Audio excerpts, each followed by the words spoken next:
I'm RIAN and I am the area head for the sculpture program in the College of Arts and Media at the University of Colorado, Denver. Within the sculpture program, we have a really diverse range of materials, processes, and a structured curriculum so that students really sort of build on initially learning materials, learning their properties, learning a process. And that ranges from foundry work very early on, which is working with molten and casting metals. And we do iron casting, aluminum, bronze, and even smaller centrifugal casting, sort of the jewelry scale. So we have the sort of small scale and the large scale happening at the same time with a similar process. And then wood working and metal welding and fabrication. So students become competent sort of early on with that full range of studio processes.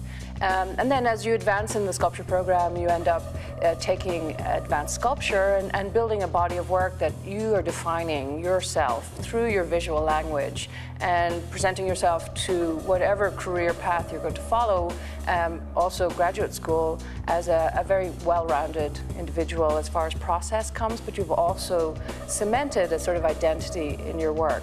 Because I feel that, you know, art making, which is what we teach, is about reflecting social situations. And our students, in turn, by making art, affect social situations. Art is very powerful, and that is something we definitely imbue with our work and communicate and have our students exhibit in an art world that exists outside of the classroom. We often even are staging through ArtsBridge or independent sort of connections with middle schools and high schools where we do iron pours and bronze pours in the community as well.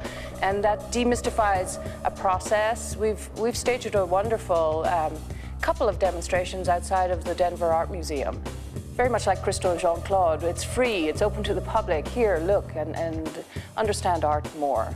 And so there's that sort of passion behind the way we teach in the sculpture program, and our students get these professional experiences of performing in a public, explaining their trade, their passion, their art making, and exhibiting, etc. So it becomes a full cycle while you're in the school scenario.